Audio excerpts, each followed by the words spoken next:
পরিবেশের ভারসাম্য দিন দিন নষ্ট হচ্ছে। তার অন্যতম কারণ সবুজকে ধ্বংস করা, কারণে অকারণে গাছ কাটা।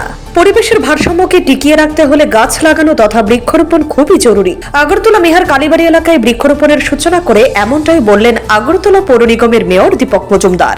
শুক্রবার আয়ুষ মিশন এমপ্লয়িজ অ্যাসোসিয়েশন এবং বিজেপি আইটি সেলের উদ্যোগে বৃক্ষরোপণ কর্মসূচির আয়োজন করা হয়। মেয়র সহ স্থানীয় বিজেপি নেতৃত্ব এবং আয়ুষ মিশন এমপ্লয়িজ অ্যাসোসিয়েশন এবং বিজেপি আইটি সেলের সদস্যরা এই বৃক্ষরোপণ কর্মসূচিতে অংশ নেন। সবাই মেহার কালীবাড়িতে একটি করে গাছের চারা রোপণ করেন।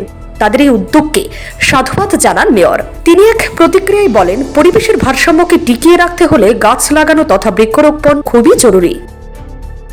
আমাদের মধ্যে আমাদের মাননীয় কর্পোরেটর বাসুদেব বর্মা সহ বিভিন্ন নেতৃবৃন্দ এই এলাকার যারা গুণজনেরা স্বজনেরা আছেন এবং আয়ুষের যিনি সেক্রেটারি উনি আছেন, সার্বিকভাবে আমাদের আইটি সেলের যে কনভেনার সুকান্ত বণিক ওনার উদ্যোগেই আজকের এই অনুষ্ঠান।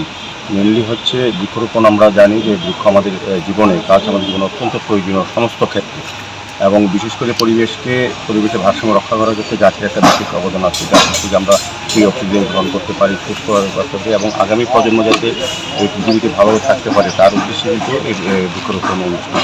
তো আমি সার্বিকভাবে আয়ুষ মিশন এবং বিশেষ করে সদর জেলার যে আইটি সেল এবং তার যে কনভেনার তাকে ধন্যবাদ জানাই, এবং কর্পোরেটর যে একটা বিশেষ উদ্যোগ গ্রহণ করেছেন। আমাদের এখানে রাজ্য কমিটির যিনি সম্পাদক সরকারও আছেন, অন্যান্য নেতৃবৃন্দরা আছেন। তো আমার বিশ্বাস এবং আমাদের সরকার যেভাবে সারা দেশে সারা রাজ্যে বৃক্ষরোপণ করার চেষ্টা করা হচ্ছে, মানে সবরণ তৈরি করার সারা দেশে, আমাদের শহরও আমরা চাইছি আগরতলা শহরকে সবুজ থাকার ক্ষেত্রে এবং মানুষকে সুস্থভাবে বাঁচার যে প্রয়োজন সেটার জন্য আমরা গাছ রোপণ করতে দিয়েছি।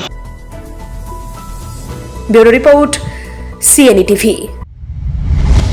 CNE TV, channel for news and entertainment.